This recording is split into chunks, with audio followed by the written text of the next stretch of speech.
Magandang hapon, Pilipinas. Alamin na natin ang lagay ng panahon para sa araw na ito.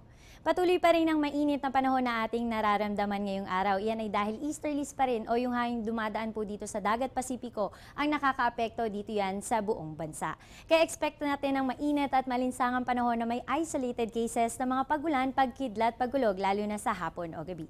Kaya reminder pa rin natin sa ating mga kababayan na magdala ng payong pati na rin tubig kung lalabas ng bahay.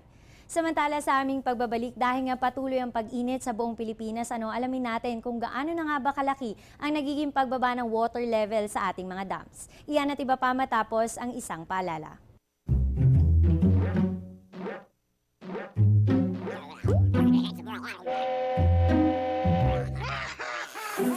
Worried kung nasaan ang package mo?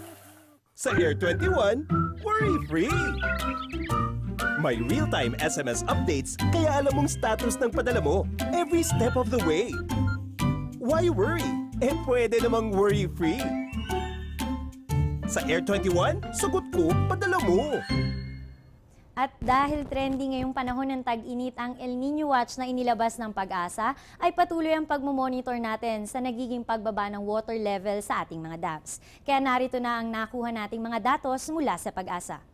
Unahin natin kung saan nakasandig ang halos 90% ng Kamaynilaan dahil dito nakukuha ang tubig na ginagamit natin kada araw. At ito ay walang iba kundi ang Angat Dam. Nakapagtala kahapon ng water level dito na 182.61 meters. Samantalang naitala naman ngayong araw ang 182.20 meters. So ibig sabihin nito mula kahapon ay bumaba po ito ng negative 0.41 meters at ang rule curve natin ay 185.95 meters. At ayon sa panayam natin kanina kay flood forecaster Edgar de la Cruz, itong 0.41 meters na pagbaba ng Angat Dam ngayong araw ay medyo malaki na kumpara sa dating pagbaba nito na 0.2 or 0.3 meters lamang. Dagdag pa niya kung magpapatuloy sa pagbaba ang Angat Dam ng 0.41 meters o mas malaki pa kada araw, ay inaasahan na sa darating na linggo o Lunes ay aabot na ito sa tinatawag nilang low water elevation. At iyan ay alarming na para sa ating lahat.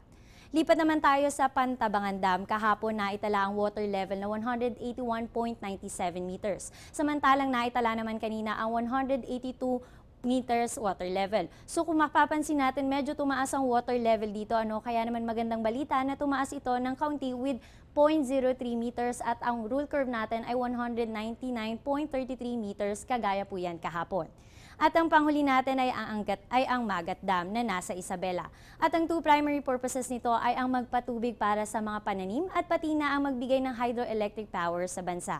So nakuha nating sukat kahapon ng water level ay 169.39 meters. Samantalang naitala naman ang water level na 169.68 meters kanina lamang. Magandang balita dahil tumaas ito ng 0.29 meters mula po yan kahapon at ang rule curve nito ay 176.91 meters. Ayon sa Pag-asa ay nagkaroon na nga ng mga pag-ulan sa kabundukan ng Isabela kaya naman sa ngayon ay bahagyang tumaas ang tubig dito.